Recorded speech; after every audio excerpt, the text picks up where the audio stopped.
તમારે આમંત્રણ આપવું જોઈએ ને અમને. ઓ ભાઈ બંધ કરી દેવાડો, મારા અધિકાર છે ભાઈ. તમે એમાં આવો, બંધ કરી દે એટલે આમંત્રણ કેમ નથી? બંધ કરી દે એટલે આમંત્રણ આપવું જોઈએ ને તમારે.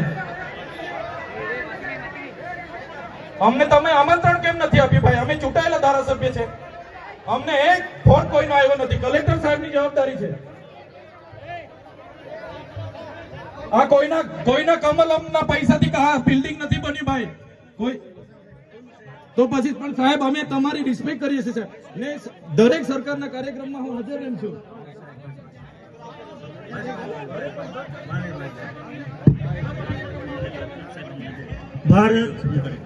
ભાઈ ચલો શાંતિથી બેસી જાઓ, બધા બેસી જાઓ. એ ભાઈ બધા બેસી જાઓ, બધા બેસી જાઓ.